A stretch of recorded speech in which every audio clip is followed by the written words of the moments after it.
Qui a déjà vécu ça à la maison? La fameuse pomme qu'on traîne dans toutes nos boîtes à lunch, mais qu'on finit jamais par manger, puis bien, on se demande ce qu'on va finir par faire avec. Donc, au lieu de la mettre au compost, on la trille avant de l'acheter et on utilise toutes les possibilités de la pomme.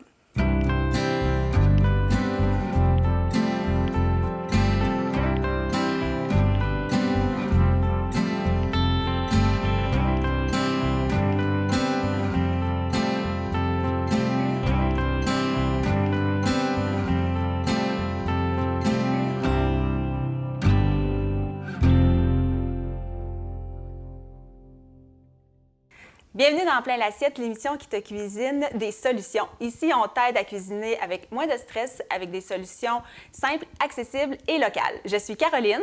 Et moi, c'est Mylène. On va vous montrer des idées concrètes, comment cuisiner des aliments d'ici avec simplicité. Aujourd'hui, on vous montre comment donner une deuxième vie à vos pommes qui ont un peu été défraîchies. Alors Mylène, on commence par quoi? On va commencer par trier les pommes parce que quand on revient de l'épicerie, c'est super important, en fait, de les trier et de les laver. On les a déjà pré-lavées et ensuite, normalement, à l'épicerie, on prend la peine de choisir des pommes qui sont déjà belles, déjà prêtes à consommer, mais des fois, on va dans un verger et on peut avoir des pommes qui sont un petit peu plus poquées ou fripées. Donc, qu'est-ce qu'on peut faire avec ces-là? Comment les séparer, là? Oui, exactement. Puis en plus, c'est tellement un fruit polyvalent qu'on peut se servir pour plein de recettes et de collations. Fait que ça vaut la peine de ne pas les laisser dépérir dans notre frigo. Je vais te passer quelques pommes. Si tu veux nous donner quelques astuces justement pour bien, t'en as un petit peu aussi de ton côté. Qu'est-ce que tu considérais comme une pomme prête à manger?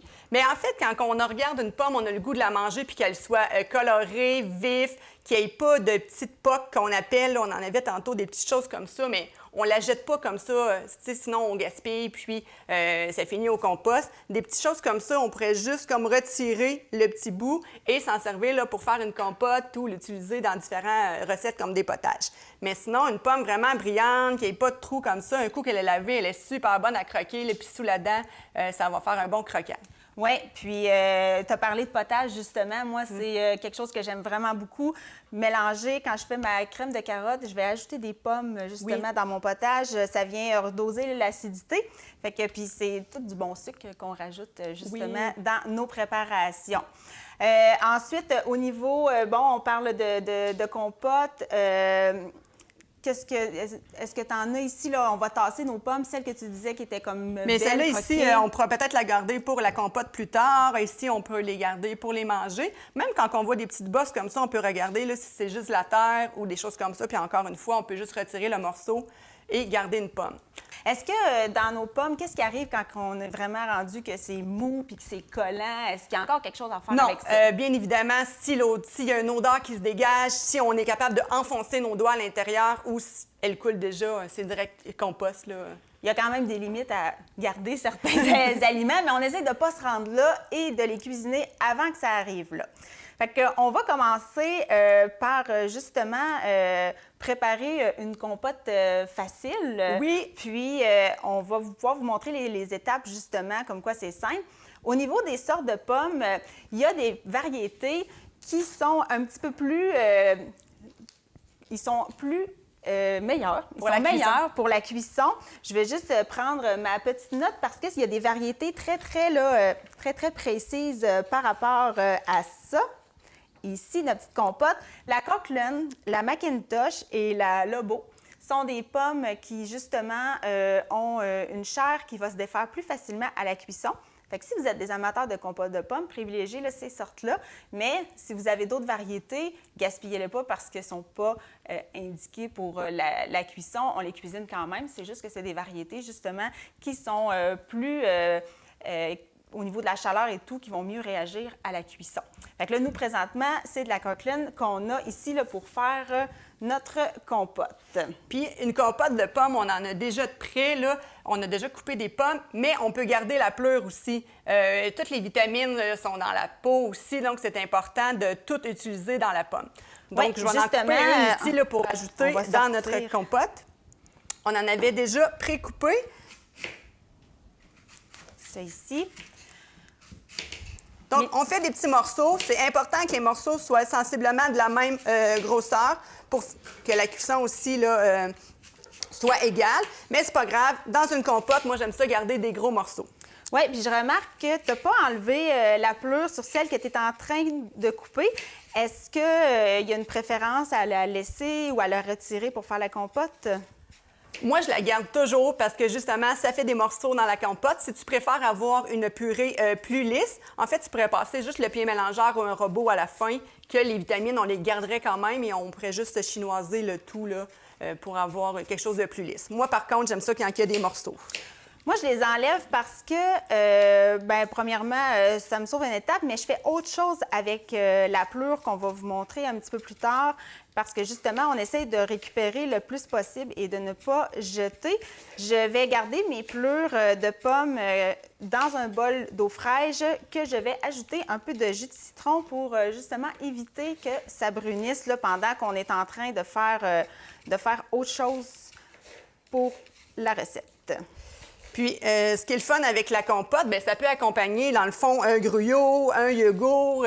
Ça peut être une super de bonne collation aussi pour les lunchs des enfants ou pour nous-mêmes. Là, c'est facile à emporter dans les sacs d'école avec des petits compartiments. Puis ça fait une collation, des fois, au lieu de croquer une pomme. Puis fait qu'on peut juste manger la compote, puis c'est plus de facilité. Oui, exactement. C'est quelque chose souvent que les enfants commencent à cuisiner en premier ou qu'ils apprennent à faire parce que c'est tellement en simplicité.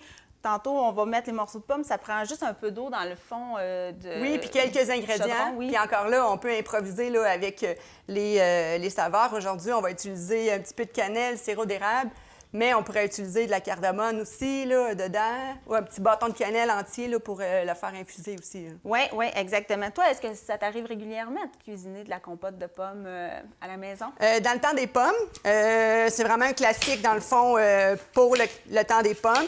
Sinon, bien, j'y vais selon les saisons. Donc, j'utilise plus les fruits de saison. Mais les pommes, c'est le fun de faire plusieurs variétés. Aussi, moi, ce que j'aime plus que la compote, c'est vraiment de faire des croustades. Ah oui? Tarte aux pommes, c'est vraiment un dessert là, qui est vraiment très aimé chez nous. Puis quand je le fais en moins de 24 heures, bien, la recette, elle est toute passée.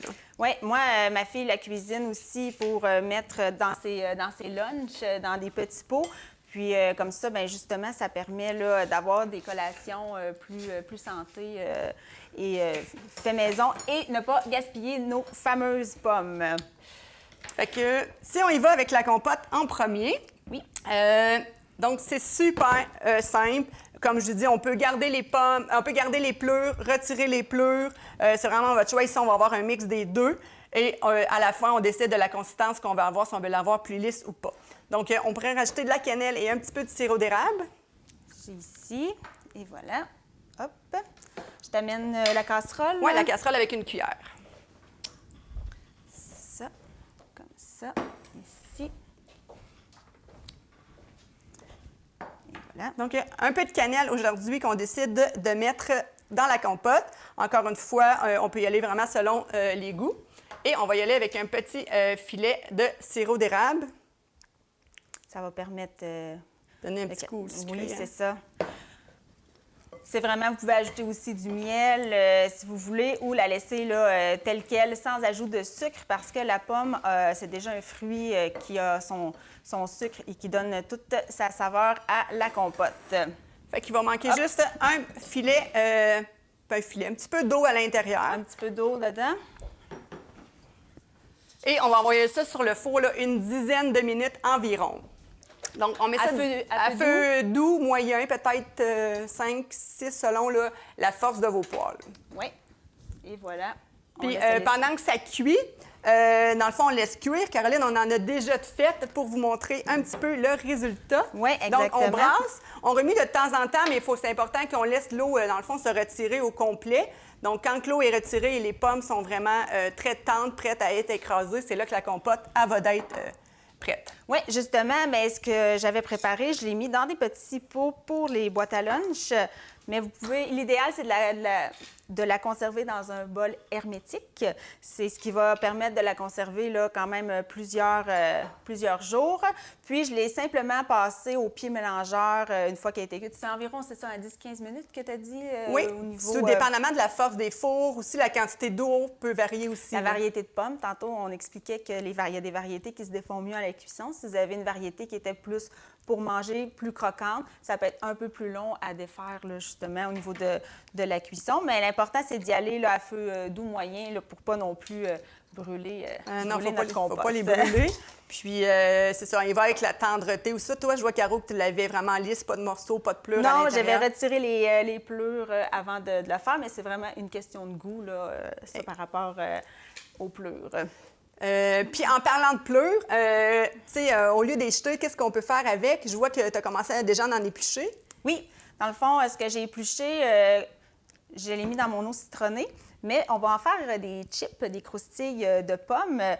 Par contre, avant, pour que ça puisse bien griller, on va les éponger. Ici. Tiens, tu vas les mettre là. Parfait. Enlever l'excédent d'eau avant de pouvoir mettre l'huile. On va sortir un autre bol pour pouvoir mélanger nos assaisonnements. Ici encore, on va utiliser de la cannelle. Fait que j'éponge bien mes pleurs de pommes. Ça, c'est une collation aussi ultra simple à faire, mais super bonne dans les... on peut mettre ça dans nos yogourts, dans nos gruyos. On va pouvoir vous montrer là, le résultat final. Aujourd'hui, on va les faire cuire à l'air fryer. Vous pouvez les faire cuire au four sur une plaque tapissée de papier parchemin. C'est juste un petit peu plus long, peut-être une vingtaine de minutes à 350, on surveille. C'est sûr que si vous pelez avec une épaisseur de chair, ça va être un peu plus long. On essaie, quand on veut faire cette collation-là, d'y aller le plus mince possible. C'est ce qui va permettre de cuire plus rapidement puis d'aller chercher un croustillant aussi. Si on laisse beaucoup de chair, si vous êtes quelqu'un qui pelez vos pommes au couteau puis qu'il reste beaucoup de chair, ça peut être un peu plus long et ça peut venir par confire et non griller là, quand on vient là, pour faire les petites croustilles de pommes. Puis au niveau de conservation, un coup qu'on les a faites, ensuite, ça se garde quelques jours? Oui, quelques jours encore dans un contenant hermétique. Puis à l'abri de la lumière, on met ça au garde-manger puis on peut s'en servir là, sans problème. Là, au moins une semaine, mais souvent, quelques pommes comme ça, on va après 2-3 fois, il en Nos restera enfants, plus. après 24 heures, il n'y a plus de collation. Non, c'est ça, exactement. Pour pouvoir leur donner un petit doré, on va rajouter un filet d'huile dedans. On va se prendre ici, attention, une petite fourchette pour mélanger. Tiens, tu peux rajouter une pincée là, de cannelle dedans. Donc, une petite pincée de cannelle, encore là, on peut jouer avec les épices. Puis, on met-tu du sirop d'érable? On peut, mais il faut en mettre vraiment un petit filet pour éviter que ça caramélise ou ça confit et qu'on va avoir un petit peu plus de croustillant, là. Fait qu'on les enrobe bien. Puis, comme ça, c'est ça qu'on va venir chercher là, au niveau de la chip de pommes. J'ai ici, justement, les tests. Tu pourras montrer, Mylène, pendant que je vais aller à l'air fryer, mettre ça, là. Je vais aller chercher le panier pour pouvoir le mettre dedans. Tu peux montrer, dans le fond, j'ai 2 sacs parce que j'ai fait avec juste cannelle et un autre avec un peu de sirop d'érable, justement. Si vous utilisez, peu importe si vous utilisez une plaque ou une friteuse à air, l'important, c'est d'avoir une seule couche et ne pas les faire s'empiler pour s'assurer que le croustillant soit vraiment là, sur toute la pleure au complet. Fait que ça, c'est l'astuce. Sinon, faites plusieurs fois des cuissons pour justement vous assurer que vous avez juste un étage là, de pleure dedans. Oui, puis ce serait la même chose pour le four, là, sur Oui. un papier là, parchemin. Oui, on s'arrange pour qu'ils ne se touchent pas. Puis, justement, on étale là, comme il faut ça. On fait à peu près, là, dans mon petit panier, moi ici, là, je fais à peu près 2 cuissons pour m'assurer que ça soit bien là, Oui, bien distancé. croustillant, Ouais. puis pas collé. Fait que j'allais mettre ça dans la friteuse à air pour avoir nos petites chips. Super simple. Vous mettez ça à la même chose que si vous faisiez des frites. Puis, vous pouvez le descendre un petit peu à 375. Et vous mettez ça 6 minutes. Désolée pour les petits bébés, je descends. Un 6-7 minutes en les surveillant et en les brassant là, à mi-cuisson. Et voilà, c'est parti, pas plus compliqué que ça. Puis on va avoir des chips de croustilles de pommes qui vont justement disparaître quand ils vont être sur le comptoir. Puis je voulais apporter là, une petite statistique intéressante au niveau des pommes. Au Québec, on récolte plus de 100 millions de livres de pommes chaque année. Fait que c'est vraiment un fruit accessible et surtout économique, puis qu'on devrait vraiment valoriser plus dans notre alimentation. Oui, puis aller au verger, c'est super le fun. C'est une belle activité avec les enfants, surtout les tout petits, même les grands. Ils aiment ça aller chercher leurs pommes, monter dans les arbres, utiliser les échelles. Puis ça fait des pommes aussi qu'on utilise localement. Oui, exactement. On a tellement de bons producteurs au Québec, puis c'est accessible à l'année parce que c'est un fruit qui se conserve dans des espaces au niveau des producteurs, qui fait que peu importe la période de l'année, qu'on soit en janvier ou en avril, hors de la récolte, bien, on a accès à des pommes du Québec, justement. Et là, j'ai vu que tu en avais déjà fait. Oui. Est-ce qu'on y goûte? C'est quelle sorte déjà? Bon, bien, dans le fond, j'ai fait le test avec les croustilles juste cannelle et huile ici. Fait que vous voyez un peu là, ce qui est de la couleur. Et l'autre ici avec le sirop d'érable qui avait été là, ajouté. Fait que ils ont été faits la veille, puis ils sont encore très croquantes. Je les ai simplement gardées dans un petit sac Ziploc. Comme je dis, un pot hermétique, ça suffit pour pouvoir les conserver. On peut émietter justement là, sur un yogourt à la vanille, nature, dans le griot. Puis vous allez chercher là, tous les nutriments qu'il y a dans la pleure. Oui, puis c'est super bon. Puis oui, effectivement, là, je vois déjà le potentiel sur un bol de smoothie, peu importe, sur la compote de pommes pour avoir des morceaux additionnels aussi. Ouais. Ça fait une bonne collation aussi, là, au lieu de manger des croustilles, on se tourne vers le fruit. C'est une façon différente de manger le fruit aussi. Oui, exactement. On ne s'assit pas devant un film pour pouvoir, avec un gros sac, manger ça, mais je trouve que c'est vraiment parfait à laisser sur le coin de la table pour faire manger plus de fruits aux enfants aussi. Ça, ils vont passer, ils vont se prendre une petite poignée, puis ça les évite d'aller fouiller dans le garde-manger et de se gaver de biscuits et autres. Je ne sais pas si tu as ce problème-là chez vous, là. Moi, le garde-manger... Mais si on les met, les collations, sur la table à la vue de tout le monde, ils vont tous les manger. S'ils sont cachés, ils vont aller à la première chose qu'ils vont voir. Oui, exactement. Puis en même temps, bien, si on les a fait participer, on les a fait couper, faire la compote, c'est encore plus valorisant de pouvoir manger ce qu'ils ont cuisiné là, avec nous. Puis c'est parfait, là, si vous avez des jeunes enfants à la maison, là, de l'âge primaire, là, ils vont vouloir les éplucher, ils vont vouloir les faire cuire. C'est quelque chose qui est facile pour eux. Il n'y a pas trop d'ustensiles de couteau à manipuler là, au niveau de l'économe. Ça se fait quand même bien. Dans Plein l'assiette, on est une émission éducative, puis justement, on veut voir avec vous des mythes, des réalités ou des choses qu'on entend parler et qu'on va démystifier ensemble. Par rapport aux pommes, tantôt on a trié et tout ça, est-ce que le fait qu'elles soient un peu flétries, très poquées, perdent en nutriments? Donc, les pommes, ils ont encore leurs vitamines, c'est sûr, ils sont encore... L'important, là, c'est de regarder l'intérieur de la pomme. On enlève les morceaux qui sont pas bons comme ça ici. Cela, ça peut aller au compost. On peut en enlever encore là, quand on voit un petit morceau de noir. Caro, pendant que je parle des pommes, juste aller voir pour la compote, ça commence à sentir, justement, qu'on est à faible bouillon pour pouvoir là, y aller quand même tranquillement. Il ne faut pas trop les chauffer. On remue. On en a encore pour quelques minutes ici, puis je vais en profiter en même temps pour vérifier là, ici mes pleurs qui sont déjà... Sont-ils déjà prêtes? Dans le fond, ils ont bruni pour faire notre chip. Il reste à sécher un tout petit peu. Fait que nos quelques minutes qui vont rester, on va pouvoir, après ça, avoir nos chips de pommes. Qu'est-ce que je disais pendant que tu étais partie voir les pommes, c'est qu'on enlève les gros morceaux, puis l'important, c'est d'aller voir l'intérieur. Si elle est encore ferme et tout, juteuse, la pomme est encore bonne. Oui. Donc, faut pas jeter les pommes, là. Il faut vraiment les utiliser à leur plein potentiel. Oui, puis c'est justement, comme tu dis, ils ont encore tous leurs antioxydants, tous leurs nutriments, même s'ils sont un peu vieilles. Exactement. On utilise le plein potentiel des pommes, c'est super important. Oui, maintenant, ça va être à votre tour parce que à chaque semaine, on va vous lancer un petit défi que vous pourrez partager sur la page Facebook de Masquinongé Média sous la publication de Plein l'assiette parce qu'on a envie de partager avec vous ce que vous cuisinez à la maison. Fait que Mylène, c'est quoi le défi cette semaine par rapport à notre sujet ici des pommes? Bien, vous avez vu ce que nous, on a fait aujourd'hui avec les pommes. Ce qu'on vous invite à faire, c'est d'ouvrir votre frigo ou vous achetez des pommes si vous n'en avez pas et de faire une recette là, pour utiliser la pomme en totalité. Vous avez vu, nous, on a fait la compote, les chips. Et il y a plein d'autres recettes qu'on a mentionnées ou peut-être que vous êtes vous-même créatif là, et pouvez utiliser les pommes sous différentes façons. Et on a vraiment hâte de voir là, ce que vous allez faire à la maison. Oui, exactement. Alors, allez poster sous la publication, puis on va pouvoir échanger, réagir avec vous pour voir qu'est-ce que vous faites, vous, avec vos pommes là, à la maison. Puis pour avoir encore plus d'astuces et d'idées, on vous invite à aller sur notre site web plainlassiette.com. Vous allez avoir les segments de l'émission et la recette complète de ce qu'on a fait au niveau de la compote de pommes et des chips de pleure. Fait que Mylène... Si on résume tout aujourd'hui, première chose qui a été importante, c'est de trier les pommes. On a dit que c'était important de les laver.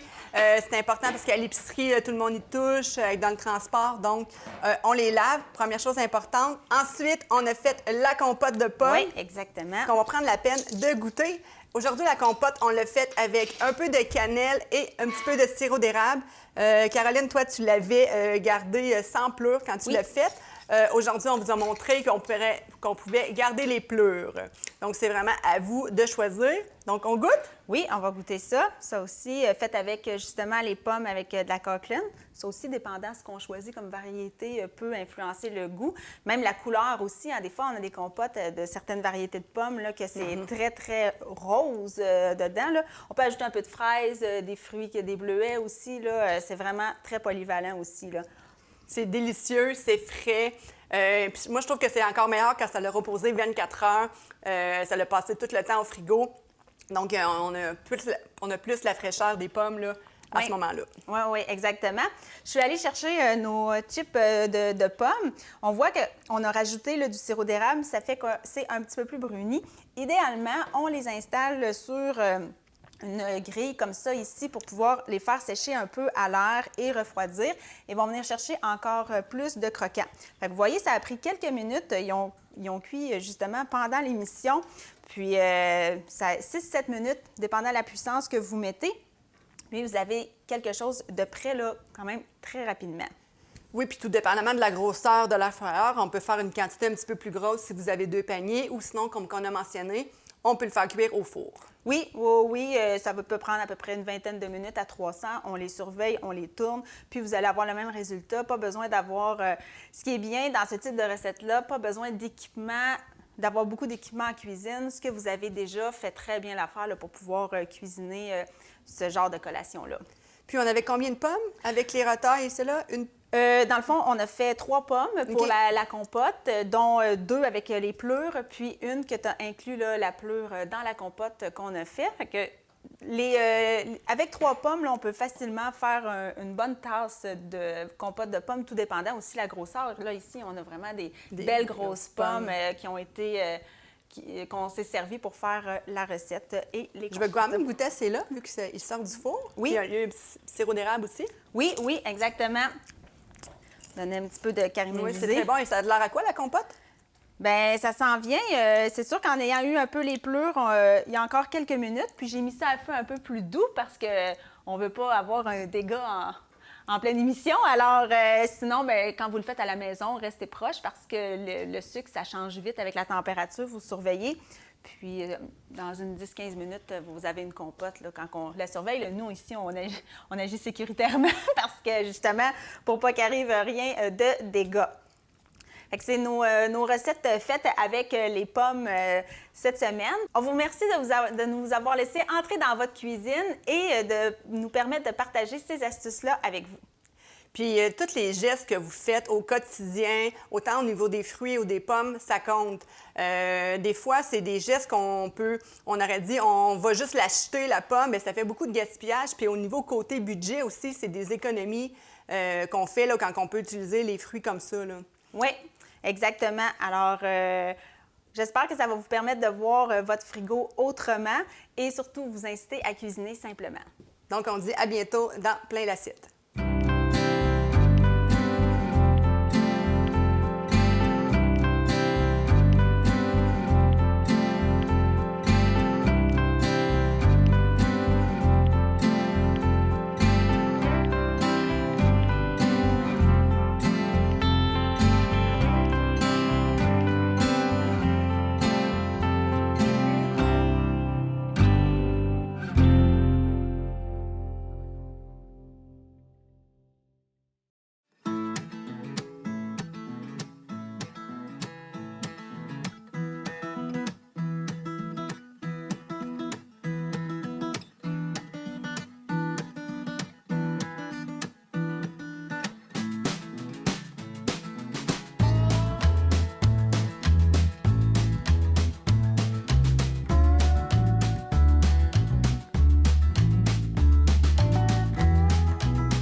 Dans la famille du côté de ma mère, il y avait mon oncle Edmond, qui était bien smart et parlant l'anglais, surtout quand il était rond. Il faisait des beep beep, do you speak English, mais I can talk faster than you.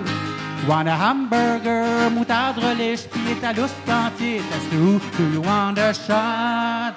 Yes, why not? Ya ya ya ya ya. Ya ya ya ya ya. Ya ya ya ya ya. Yes, why not?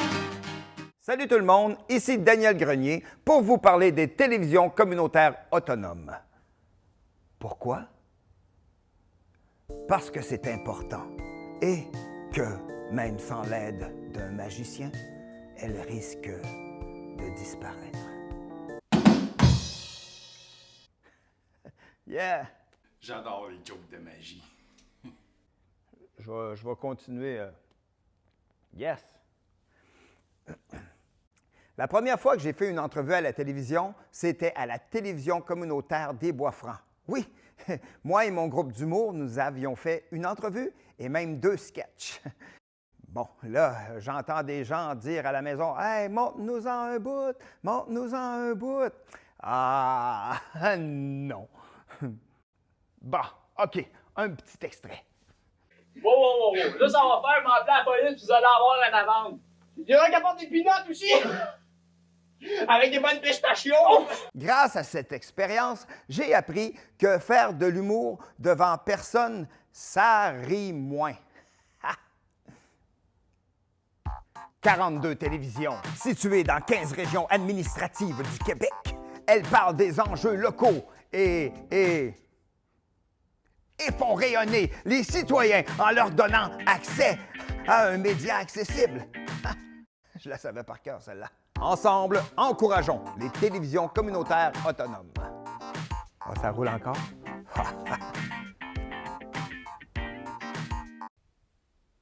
J'ose ma télé communautaire.